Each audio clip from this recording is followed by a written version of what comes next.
Boyd Stadium. Welcome to the final round of the U.S. Supercross Series. Hello, everyone. I'm Art Eckman along with David Bailey. A record crowd on hand. And, David, can you believe it's our last one of the year? That's unbelievable. It went by pretty quickly. And as most people predicted, Jeremy McGrath won another Supercross title, breaking a couple of records in the process. And tonight has the opportunity to break one of his own, and that would be the most races in a single season. We've seen a lot of outstanding action throughout the year. So let's take a look at some of the highlights. The thrills and spills of 1995 to the sounds of envy.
Jeremy looks back at his teammate as he takes the...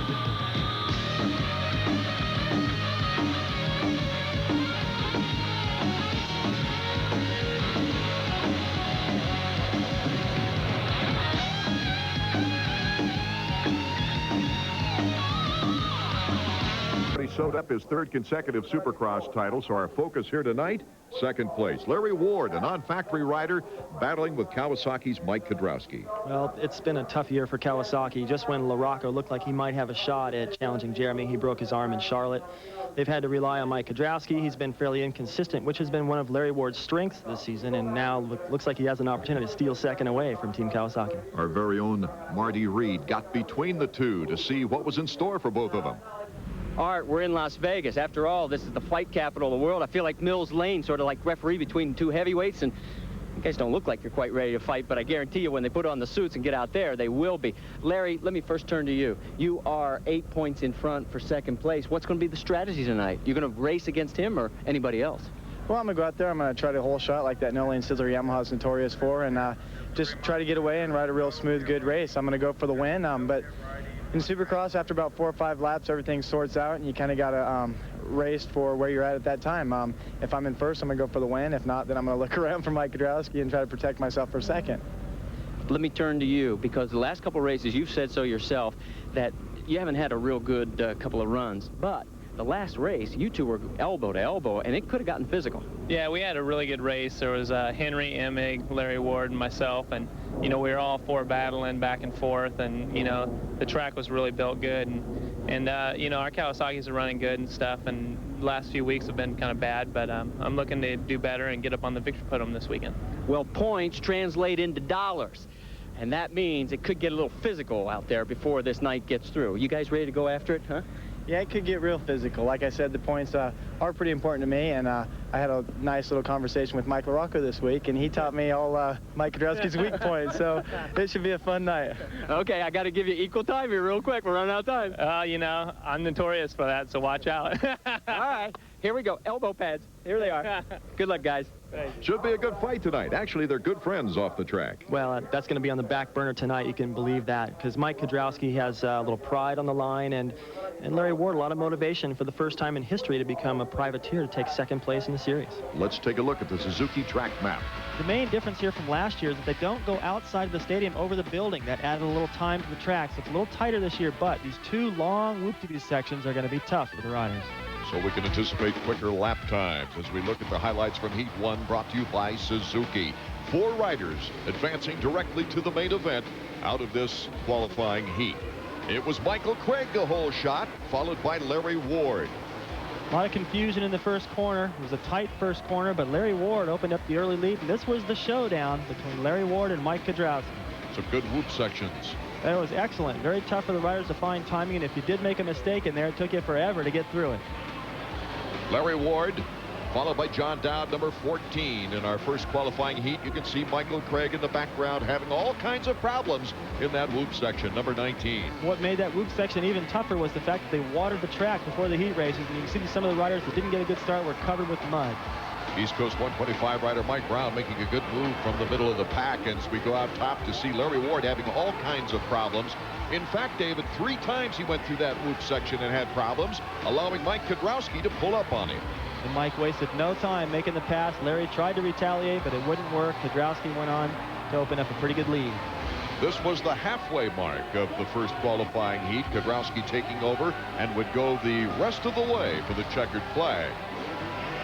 Larry Ward appeared as though he didn't want any part of racing with Mike Kudrowski, because Mike, as we just heard, he's notorious for taking somebody out. Not that important to do it in a heat race, but Larry Ward looked like he wasn't taking any chances.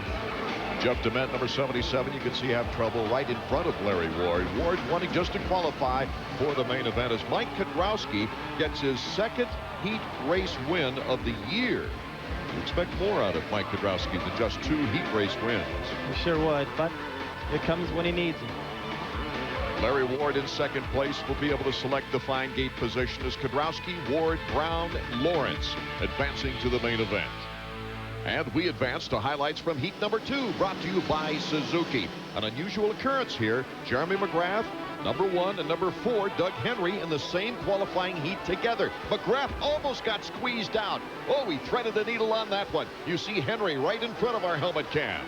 Very unusual to find these guys in the same heat, and Henry, hot, coming off of 6 out of the last 7 heat race wins, would move up through the pack to challenge Jeremy. What excitement as Henry and Kyle Lewis go at it. And Kyle Lewis tried to cut him off a little bit right here. Henry just rode around him, and Henry had an excellent line through the whoop sections. That's where he made most of his time on Jeremy. Well, these whoop sections in Las Vegas separated the men from the boys. That's for sure, David Bailey, as we see Kyle Lewis now dropping way back. Jeremy McGrath in the lead. Jeremy McGrath, you normally don't see him struggling right there, struggling to the whoop section. This is the rider's point of view. Now, these whoop sections didn't wear out and create that one-line situation, so it was an excellent section on each side of the stadium for the riders. Really, the battle right in front of us now is for the final transfer spot. Sean Kalos, who is showing some good speed here in 6th position, trying to catch up with Kyle Lewis. You can see he came off that jump there a little short, and he's got the pressure of Greg Albertine, a 3-time world champion, who has improved in Supercross this year. David, it's been a hard-earned improvement because of several injuries, actually 3 injuries. For the first time in his career, he's had to sit down a bit. And Sean Kalos with the bobble, allowing Albertine in this fight for the final transfer spot. Here comes Jeff Emig, Kyle Lewis, Albertine, and Emig, the sandwich. Emig comes up. These guys, I don't even think were aware he was there. He passes both of them in one swoop, and he had the line through the whoop-de-doo section. Out front, the 2 Honda riders, but right here, Jeff Emig and Greg Albertine. Here's Henry on the move. Doug Henry was very superior in this heat qualification. Well, one thing that I liked about what Doug was doing was that he was taking a different line everywhere. Right there, covering that move from Jeremy to try to cut back underneath him, and Jeremy looked dejected and dropped off the pace. Henry anxious for another heat race win. Our highlights here in heat number 2 brought to you by Suzuki. Doug Henry, who was slowed by some lappers in the whoop section, allowed Jeremy to catch up and make a last-ditch effort. This is the last lap we're watching right here. Jeremy within striking distance, but it wouldn't last long. He drops the front end right here in this corner, showing how slick that surface is after they watered it. Doug Henry went on to take the win. Motor keeps on running, though, and Jeremy gets up. He will take second place as we take another look at it. Jeremy just pushing himself hard, trying to do everything he could to get past Doug Henry, to stay close to him before they entered that whoop section, if he had any prayer at all, and he dropped the front end in the process. So Doug Henry looking real sharp. It's a big win for him to beat Jeremy in the heat race like that. Well, it looked like he was riding on ice there. Good win for Doug Henry, taking second place. Jeremy McGrath, as the two Honda riders had a big enough lead to hold out in front. Jeremy just peering back to make sure that Jeff Ebbing isn't sneaking up on him, which Jeff has been known to do. Well, fortunately for McGrath and Henry, they're running a pretty fast pace, and they had a big lead over Jeff Ebbing. But Jeff was coming on strong towards the end. Our Suzuki results from heat number 2, Henry McGrath, Emig, and Albertine. By Suzuki. 5 riders in the 250 field making it to the main event out of this competition. Number 19, Michael Craig, getting the whole shot. He's been fast when he's been on the track, as we take a look at the Honda track cam and watch them sailing over the triple, some of them. Well, it gets a little touchy back there if you get a 5th or 6th place start. You don't know if the guy in front of you is going to do it. The first 4 or 5 guys getting over the triple clean. Grayson Goodman right here putting the moves on Jeff DeMint. One of the better privateers out there in this semi. Looked like he had a pretty good ride. That's Todd DeHoop, number 25, and John Dowd, number 14. Dowd moving into second place. Our leader was Michael Craig here in the first semifinal round, number 19, and here was a dangerous spot from Michael as he cased the top of that, tweaking his ankle and wrist on that move. It didn't slow him down much. You see him right there busting out a can, getting the crowd into it, but you can see the mud in there, and it was very slick. Probably what caused him to come up short on that triple. Letting his desire to please the fans overrule the safety factor maybe here as he goes for another can. Michael Craig, a Honda of Troy rider. He's had an interesting season as he goes vertical in the final jump there, turning around to take the semifinal win. Our highlights brought to you by Suzuki. The Michigan rider, number 25, Todd DeHoop, taking a 3rd place behind John Dowd as we see the 5 riders advancing to the main. Grayson Goodman, a good job, and James Dobb, a 125 Eastern rider, making the 250 main. Highlights from semifinal number 2, brought to you by Suzuki. The early lead was Mike Jones, number 62, a privateer, but Brian Swink lurking back there in 3rd position, overtaking Kyle Lewis, who had his problems in the whoop section. Number 10, Brian Swink, a difficult year injury-wise. His best finish is 2nd place in Detroit, though. Brian getting stronger and stronger as the season progresses. Just still a little bit inconsistent, though. I would look for better things from Brian in the years to come. Brian's one highlight this season was his 2nd place in Detroit, coming after the highlight crash of the year in qualifying. You might remember that one as he ended up on the starting gate. Has the speed, but his 9th place finish in San Jose in the last race pretty representative of his lack of either dedication or skill, because he just has not been able to get it together. The Honda track cam as we watch the riders sail over our heads on the triple. But while Brian Swink was out front keeping pace with Mike Craig doing a few of his own cans, the battle was on for 2nd place, and Kyle Lewis got the upper hand. Swink looking ahead at the checkered flag. Gives a little celebration for the fans there. Our highlights from semifinal round number 2 brought to you by Suzuki, and these will be the riders going directly to the main. Swink, Lewis, Jones, Kalos, and Amaradio. Last chance qualifiers, the final 2 places at the gate, Dement and Palmer. During qualifying, a transformer outside the stadium blew and all the lights in the stadium went out. The promoters had to go to plan B. They got some work lights on in the stadium, thanks to a generator, and then they brought in 3 portable light stands to try to fill in the dark areas. Let's go down to Marty Reed, see what it's like down on the floor. Art, I hate to tell you this, but if we're going to be doing any racing, it may be by the light of the silvery moon. And some people have suggested I start singing, but that would be a guarantee to clear the entire facility. We don't know how long or what caused the power outage, but it looks like everybody in the stands is going to have fun. Do you need me to tap dance?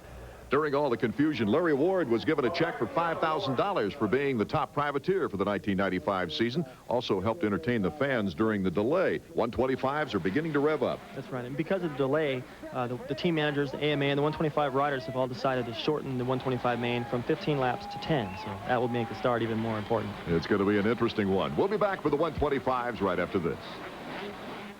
Las Vegas, notorious for its tight first corner, claimed a few victims right off the bat. Number 3, Jeff Ward, Guy Cooper right there, and number 6, Ronnie Tishner, all down the first corner. Number 7, Doug Dubach out in front, but number 20, Jeff Matashevich on the move. Puts the moves on Doug Dubach, and Dubach did a nice job to save that right there. The first and only checkers in Supercross history for Jeff Matashevich, a happy young man. Well, it doesn't look too dark from our vantage point now with the supplementary lighting as we look at the Suzuki starting grid for the 125s. Huffman, Pingree, Hughes, they'll all be in the hunt. Chad Pedersen, number 36, a true privateer. He's been in the top 10 every race. And Art, now that this main event has been shortened 5 laps, it's going to make the start crucial. The 30,000 fans loyally waiting over an hour for this action that they paid to see take place as we're almost set to go for the 125 main event. Everyone at the line. We should look for another battle between Ryan Hughes and Damon Huffman. Last year it was a furious one right here in Las Vegas, and it's Ryan Hughes getting a good start immediately. Damon Huffman, though, back in about 9th place on this opening lap. And there you see what it's like to get the whole shot. You're riding with Ryan Hughes, who has the early lead. Oh, a little mistake there. He tries to jump that double and almost gets away from, but good starts for the Pro Circuit team. There you see David Pingree. Looks like he's going to take over the number 2 spot. He did, and passing Jeff Hedden on the Honda. Ryan Hughes looking for his first victory of the season. Out in front, skipping through that whoop section pretty well.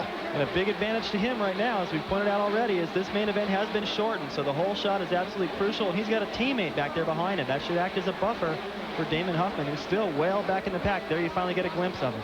On the number 1 Suzuki right there, Damon Huffman, he won his first 6 races in a row. Was really trying for a sweep this year until he had to settle for a 2nd place at San Jose last week.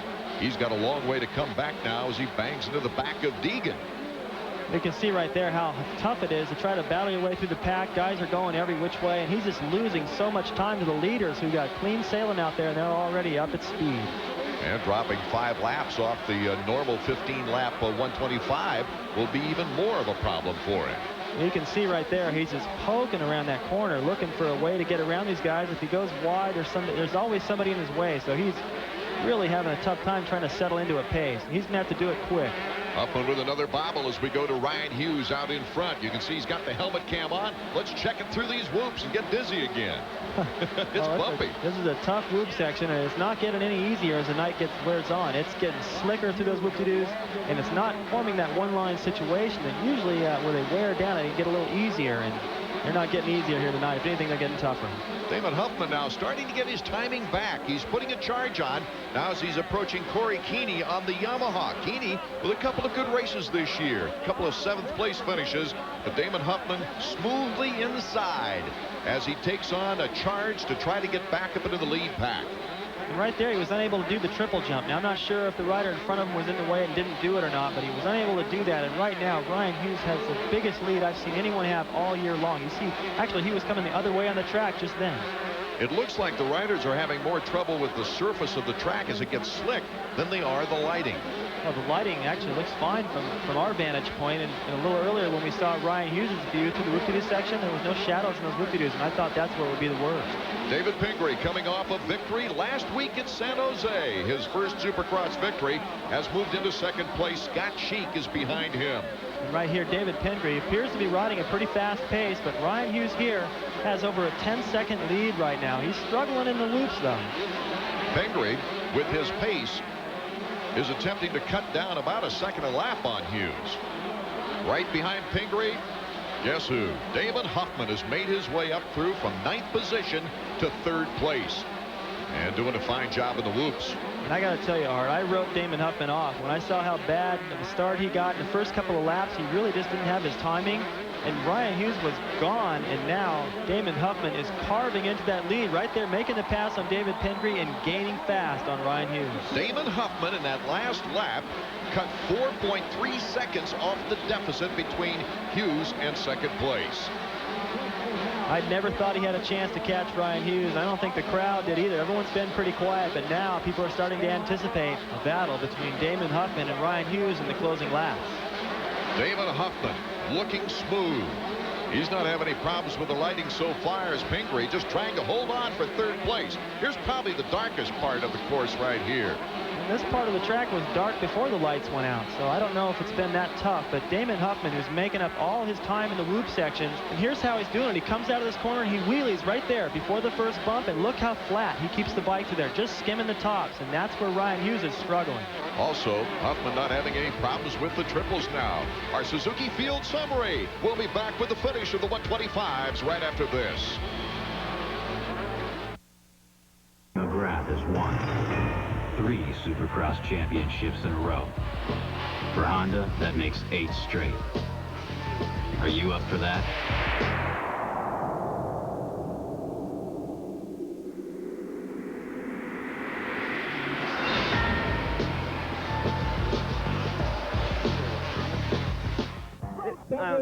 Wasn't bad. I mean, better than good. They did a good job. You know, I thought it was gonna be a lot worse, and it turned out really good. Were you worried at any point about Damon? Were you aware that he was coming up on you? Yeah, I saw him coming up. You know, he was charging hard. I was riding tight. You know, I'm just glad I'm done with these 125s. I don't like them much, but, you know, I won tonight, so I'm super happy. I've been trying to do this all week, all year. And the last 2 races I wanted to win really bad, and last weekend wasn't so good, but tonight I did it. The race was short, but, you know, hey, everybody had to ride the same amount of time, same track, and I came out in front.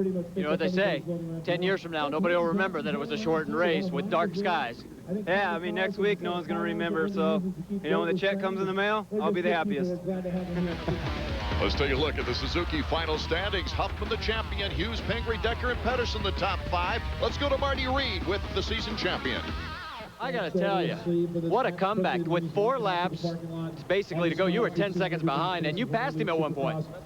I got next to him, but towards the end, I was like just running a little bit over my head, trying to make up time, and I got a little out of control, and I, had to let him have it. But actually, I didn't think I had a chance of catching him, but I think he got caught up in some lappers, and I got the push the whole time, and it paid off at the end. But unfortunately, I couldn't get him. Well, I know you were disappointed when you got off the bike, but it was a great show for all of us. Unfortunately, we just didn't have enough lights to see it all that well. Yeah, once they were out there, it wasn't real bad, but it's a shame they had to cut it a little short, but, I think they probably made the right choice. The final race of the 125 West season, Damon Huffman, the seasonal champion. Ryan Hughes, his first victory of the year. David Pingree taking a 3rd, participates in the Champagne Shower. We'll be back with the 250s coming up in a moment. At Honda, we don't think kids should be the only ones who eat dirt.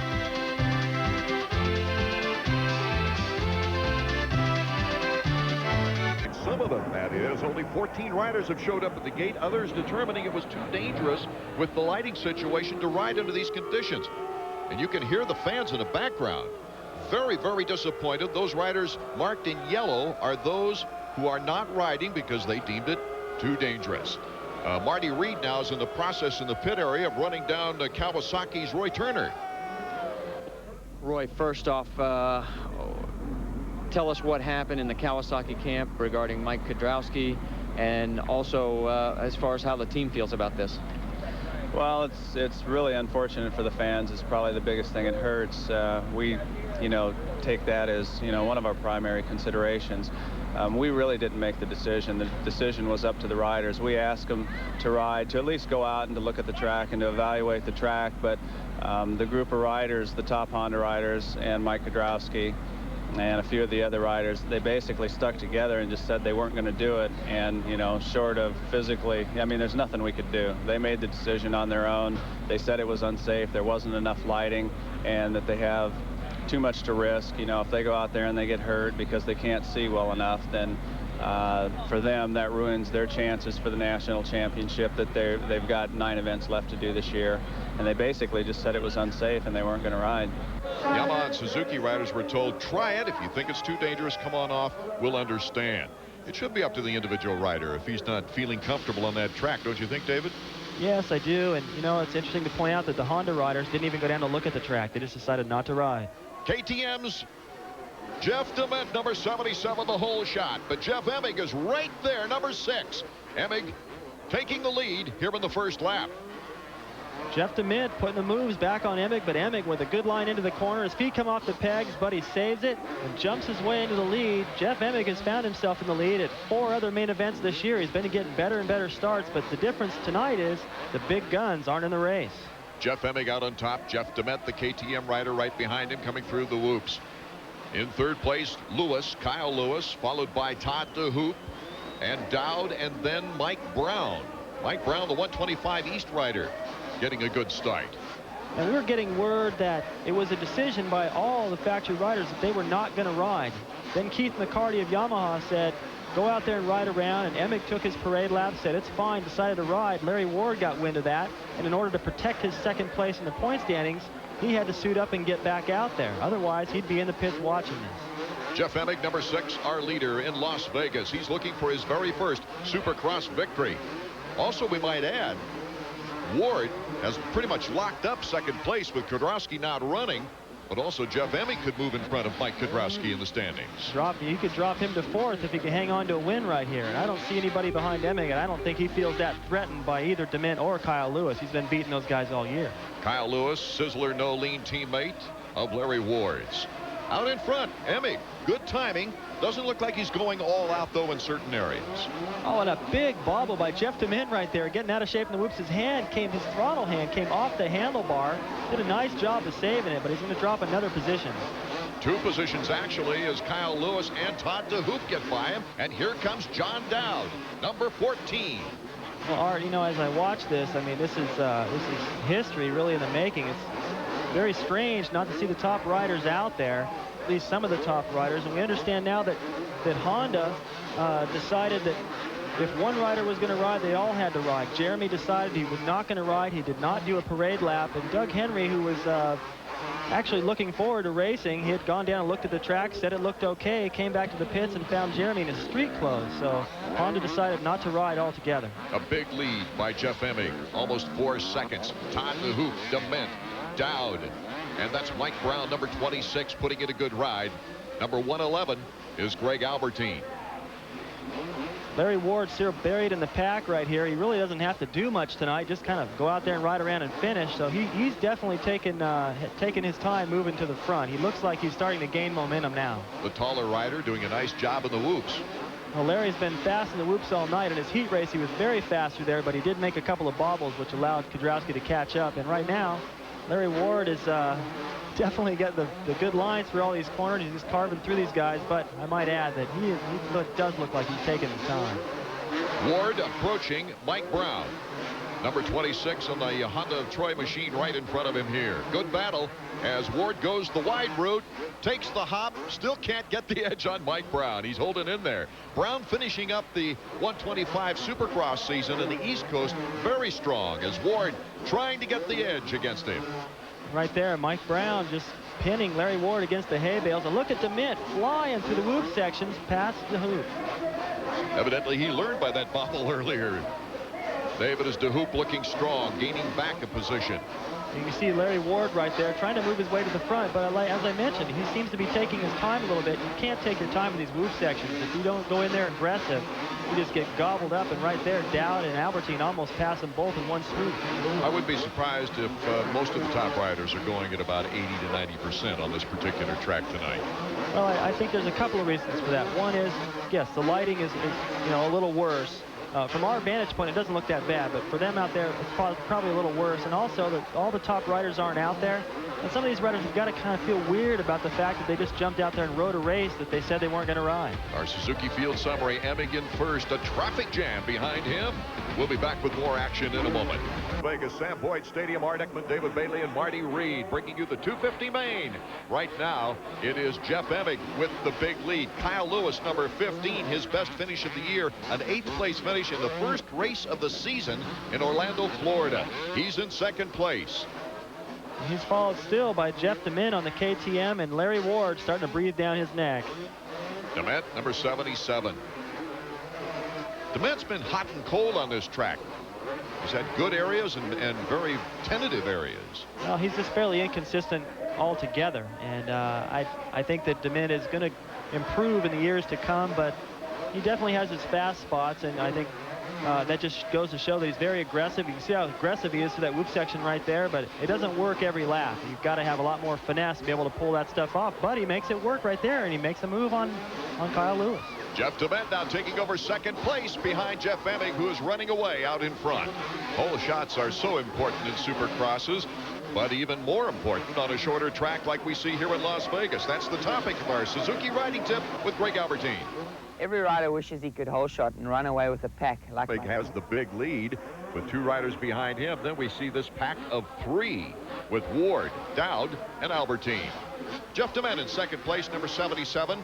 Kyle Lewis, 15, trying to take it back. And for Kyle Lewis, this must kind of feel like a Mickey Thompson race where you don't have all the big names there. I mean, he's used to riding in competition like this, and he usually rides up front. He's doing it again here tonight. Larry Ward, who's lurking back behind these two, I should point out he was really only out there to preserve second place for the Nolene Sizzler team just because Emig's out there. If Emig was out there, Larry Ward wouldn't even need to be there, and so he's definitely showing signs of riding with that agenda. And to re-emphasize the importance, he could be the first non-factory rider to place that high in the final standings of Supercross if he should nail down second. Well, it seems inevitable he's going to. He's running in 4th position right here, and even if he got passed by a couple of guys, he would still hold on to second place in that series. If he finished much further back, and there's not that many riders out there, Emig probably would have a chance at passing him in points. Emig, our leader right now, as we take a look at Larry Ward, number 11. Coming up through the pack, looks like he's getting his timing down and starting to speed up the pace a bit.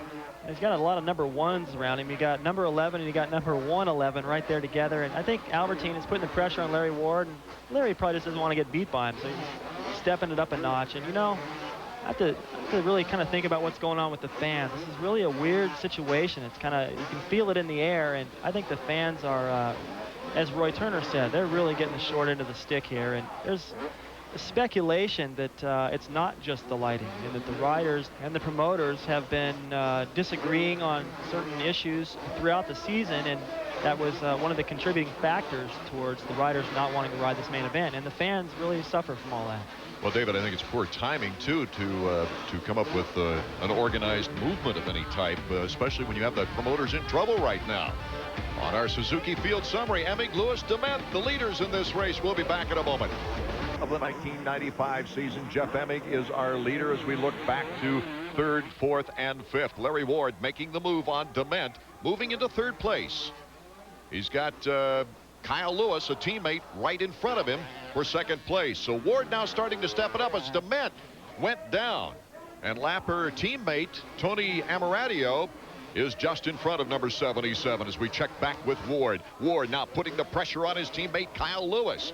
Might feel that he's got a good shot for 2nd place. Why not nail it down? Well, I think he does now. He knows he's capable of beating Kyle, and he's got enough laps left. He's close enough, and probably now that he's putting the pressure on Kyle, Kyle may fold. And one rider that we really haven't gotten to see very much is Jeff Emig, and Jeff Emig is riding fantastic, and it is unfortunate that he's not going to be able to believe in his heart that he won this race fair and square against the best riders, but a win is a win, and he is definitely putting it to him tonight. Hey, next year, half the fans are going to forget when they look at the record book. It'll only say Jeff Emig won Las Vegas if he stays upright and keeps his lead.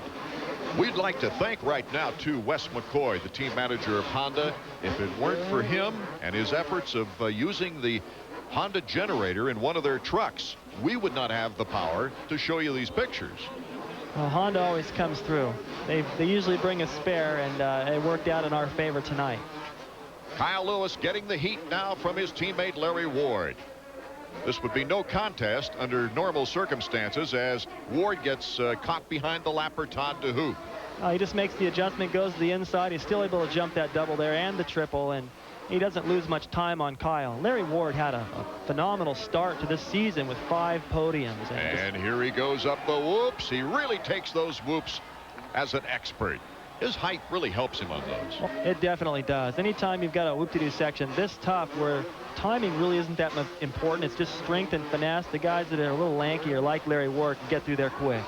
You mentioned that great start, David, by Larry Ward. He started off with 5 podium appearances. Only had one bad race on the season, really, the 11th place in Pontiac, where he had to go all the way to the LCQ to make the main event. Here is our leader finally. hasn't had the camera time that he deserved being so far out in front. And look how fast he went through the whoop section. I mean, just heads and shoulders above the rest. He's just skimming the tops of these things. He's got a huge lead. You can't even see. Oh, there you get a glimpse. He's got that whole straightaway full of whoops between he and second place. In third place, Kyle Lewis behind Larry Ward, and John Dowd now is starting to put some heat on Lewis. Dowd to the inside, and he moves into third place. This would be his second Supercross podium of the year. He got a third place back in that rain drencher in Texas. And Yamaha has to be happy with their decision to go ahead and ride this race, because as we do our math up here, it looks like Emig is going to overtake Kedrowski for third place in the Supercross series, and tonight they have a sweep. Kyle Lewis in back of Dowd now. The first 4 riders all on Yamahas. Dowd is definitely running up front right here tonight, but he doesn't appear to be running the pace of Jeff Emig and Larry Ward. Larry Ward obviously riding quite a bit below his capabilities. Albertine trying to sneak into it as we see the Suzuki field summary. Emig is still our leader with Ward in second. Played Marty Reed in Las Vegas, Sam Boyd Stadium. It's not the packed stadium we saw earlier. Many fans getting disgruntled and leaving when they found out that some of the top riders refused to run because of the light situation. They deemed it unsafe. However, Jeff Emig is out in front with Larry Ward, number 11. In second place, Ward with the chance to nail down second in the points championship race. Emig with the chance of getting his very first Supercross victory. Unfortunately, it's his first victory in a Supercross of his career. I think there's going to be some people saying, well, yeah, but it doesn't really count because not everyone was out there. But that's the way it goes, and still in the history books, it'll show him as winning a Supercross in Vegas. And as we go to the final lap, psychologically could be a big boost of confidence for Jeff Emig, really. It could be. You know, winning your first race always feels good no matter what the circumstances. The first big Supercross I ever won, there was a big pileup in the first corner that involved a lot of the top riders, and I got away scot-free and still gave me confidence. And of course, right now it's contract running time for next year with many of these riders. In fact, most of them. Larry Ward, of course, hoping for a factory ride next year, even though he has a wonderful deal with Sizzler Nolene. I think it would actually be a mistake for Larry to have a factory ride and the additional pressures. He's obviously got a bike as good as Jeff Emig. He's been beating Jeff in most of the races this season. He's going to finish ahead of him in the Supercross title, so it'd be a good deal to stay with Clark Jones, a package that works.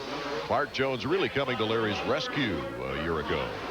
Well, he's got a pretty good package, and Clark has got to be happy, and you can bet they're going to do all they can to make Larry's package next year just as competitive, if not more, as you see the checkered flag for Jeff Emig, his first Supercross win. Emig, a happy young man, and Larry Ward, of course, if he hadn't have raced, might have lost that second place to Jeff Emig, who got the 25 points for the victory. The 1995 Supercross season ending in a rather unusual way, but a good win for Emig. Ward, Dowd, Albertine, Lewis rounding out the top 5. Let's go to Marty Reed as he's making his way toward the winner to see, was this political or was it not? Well, we're down here with Jeff Emig. And Jeff, first off, I want to congratulate you. Your first Supercross win of the season. How was it out there for you? Well, I mean, I know all the things were going on tonight, and I thought, I talked to my team manager about it, and we said, hey, if it's political, we should ride. If it's really dangerous, then we shouldn't. I took a lap, and I think I got the baddest eyes of anybody here, and I said, hey, it's worth riding. I know that we were all supposed to stick together, all of us factory guys, but, once some of the other guys are up there and their points lined up, I had to go. I mean, it's not the best way to win it, but hell, I won the damn thing, and I was here. I guess that counts for something. What about your feelings towards your brethren that decided to sit this one out? Well, all those guys, they got a real good thing to prove, and fortunately for them, they've all won races before. I've still been training hard. I worked my ass off this week, and I decided, hey, I'm not going to give it up, just for something political. I mean, we'll talk all that crap later on in the year. Congratulations. Thank you. And here is the final standings for the 1995 Supercross season. McGrath, Ward, Emig, Kedrowski dropping to 4th. Doug Henry, good to see him in the top 5. Let's go to Marty. Larry clinched second place.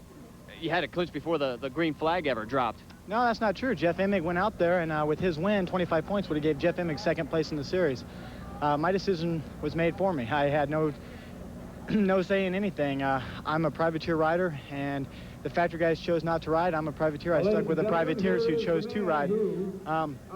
Jeff Emig decided to ride and protect second place in the points. I had to ride. It was not up to me. I felt that it was a little dark, and I think they made a good decision, but my heart was with the privateers and with the fans in the crowd. I had to ride for them. They came and they waited 2 hours, so the least we could do is ride. Did you think it was dangerous out there? I thought it was dangerous, but I'm not stupid. You know, I didn't take any chances. It's just one race. I don't have a reputation to protect like Jeremy McGrath, you know, winning as many races as he has. So I just went out there and put on a good show and rode a safe race, and came from behind, charged hard, got in a little bit better shape for next weekend. Prize money was divided up amongst only those who ran. Tough way to end the season, but it was an exciting season. It was a great season, a big surprise. Larry Ward sneaking in there to steal second, but I think everyone agreed on the guy that won, Jeremy McGrath, the title. Art Ekman, David Bailey, and Marty Reed. So long, everyone.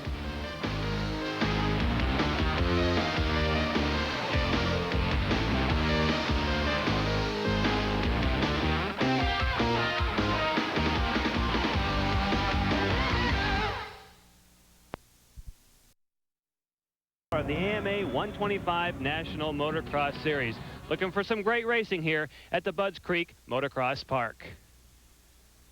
Hello everyone, I'm Jan Beekes. Damon Bradshaw is concentrating on that comeback tour, so joining us is David Bailey, former motocross champion. Now, you've won a lot of races, but never a 125 Outdoor National. Yeah, it's kind of a bummer. I wish I could have, but I bursted on the scene rather quickly, and Honda decided not to waste my talents in the 125. Put me right into the Supercross and 250 Nationals, and fortunately in my first year I was able to win both. So it's pretty lucky on both our parts.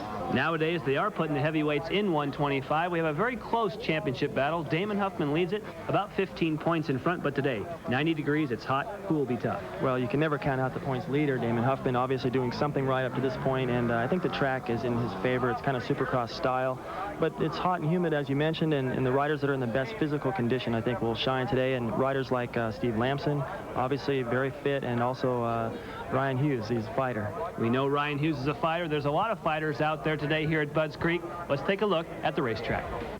Well, it's tough to tell from here. It looks flat, but this track is very hilly, up, down, in and out of the woods. A lot of big jumps, kind of like a huge Supercross track, and a steep uphill start. Let's check in with Art Ekman. 6 different riders have moto wins in 6 tries this year. But the points leader, Damon Huffman, has yet to win an overall or a moto. Damon, I suppose this means finishing in the top 4 is the answer. Well, so far the top 4 has been where I've been, you know, every week so far, but I'm still looking for that first moto win and the first overall, and I think it'll come soon. Hopefully it'll happen here at Budds Creek. Even though you do have a double-digit points lead, there are a lot of guys out there that could mess up the works. Even veteran Steve Lamson, who's coming off injuries, and of course that spectacular crash at Mount Morris. There's a lot of guys like Lamson and Pashon, Ferry, even Wyndham's back now, so it's going to be tough the rest of the year. What about the track out there now, Damon? Well, the track's really fast today, and it's really wide, and the dirt's really good. It's going to be good for a whole lot of passing going on. Well, that means a lot of bar banging with the way the 125s are going. Jan, back to you. Thanks, Art. We're getting ready for the start of Moto number 1. That's Ryan Hughes getting his machine warmed up. Certainly one of the guys, David, you think will be strong here in this heat. Oh, I think so. And no, it's not rain. They've got these umbrellas out there to protect these riders right up to the last minute from all the heat. It's very hot and, more importantly, humid. The umbrellas come out in IndyCar racing to keep those drivers cool in the cockpit, and here on the outdoors you can see the steam coming off the bikes and the steam coming off there. Steve Lamson hoping to repeat. He's our defending champion. Pichon, you think he'll be strong? He'll definitely be strong, and he won the second moto at Mount Morris in our last race. This kid is, I don't think he has a lot of confidence in himself, but he's definitely got a lot of talent, and he's very consistent. One of the places he has struggled has been right here on the start. Look at that uphill start. This will mean everything. Everyone gets away cleanly so far. Let's see who gets the whole shot. A lot of congestion in the back. You see one of the riders cutting all the way across the field. That's 36, Chad Pedersen with the whole shot. Mike Brown, there's Lamson in 4th place. Good start for him, but Chad Pedersen screams out of the gate. Well, I don't think any of these guys, other than maybe Mike Brown right there, actually Tim Ferry with a good start too. So Lamson with a good start. I don't see Huffman, Ryan Hughes really close to him, and that's going to be good news for Lamson. Hopefully, I think he's got the speed to move past these guys and possibly open up a good lead. We saw Hughes there sort of in the middle of the pack, but we did not see Huffman up until this point. So he right now is buried. Chad Pedersen, number 36 from Fort Dodge, Iowa at the moment, holding down the first spot. Usually what happens is when a privateer gets the hole shot, he's not capable of running the pace of the faster guys. So he kind of holds up the show and sort of creates sort of a freight train situation and allows everyone to stay close. And right now, it's a great battle between, for second place, with Ferry and Mike Brown. Ferry and Mike Brown have dueled before. They're side by side. Looks like Brown has the advantage at the moment. At Sacramento and in Mount Morris, these guys were duking it out for position. Both very fast men. You can see that the track is fairly dry here, but they put some water on it. And going into that corner when they were side by side, getting pretty sideways, and it also messes up your vision in the beginning of the race. So you kind of want to stay out of the roost of the guys in front of you, and it takes a lap or two for most guys to settle into a comfortable pace and get used to the track. How easy do you have to take it, David, on that first lap, not really being sure how much they've watered some of these turns? Well, that's one of the things that guys don't really like to do, is get the hole shot and have to have all that pressure. They have to go fast. There's no choice. They can't hold back. But a guy like Lamson, he can sit back there and watch this battle sort of unfold and then slowly start to make his move.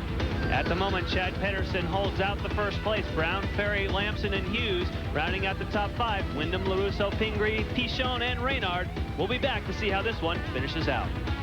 AMA Motocross on ESPN2 is brought to you by Honda, defending champions and holders of the past 7 consecutive Supercross titles. Honda, come ride with us.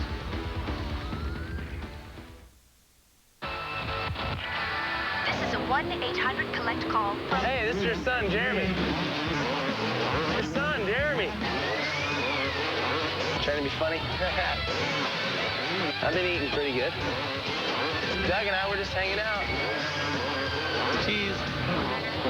I'm not an accident. What am I doing? Jeff's doing good. He says to say hi. Hi, Dad. Steve says to say hi. Hi, Mom and Dad. Say what? I think we're going to take it tonight. No, I'd rather have it on your bill than mine. I'm getting ready to go race right now. Mom, guess what? We just won the championship again.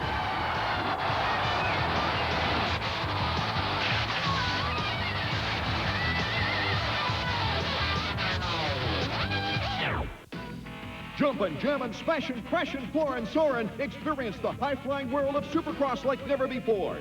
Call now to order Supercross Thrills and Spills, the video that captures the highs and the lows of the world's top riders. Endless endos, roughest rivalries, biggest bloopers, and fantastic finishes. Can't miss action for the can't miss price of $19.95 plus shipping and handling. Call 1-800-225-5222 and order Supercross Thrills and Spills. All major credit cards accepted. Call now. Hey, I'm not home. Just leave a message. Tommy, the hot tub's getting cold. Where are you? Yo, Tom, we're shooting pool. You coming or what?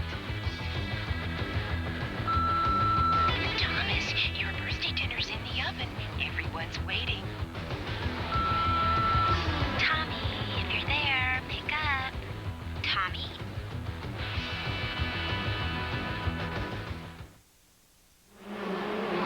Welcome back to Budds Creek, Maryland. David Bailey and Jan Beekes here in the booth. Art Ekman down in the pits. Tony LaRusso holding down 5th place, number 67.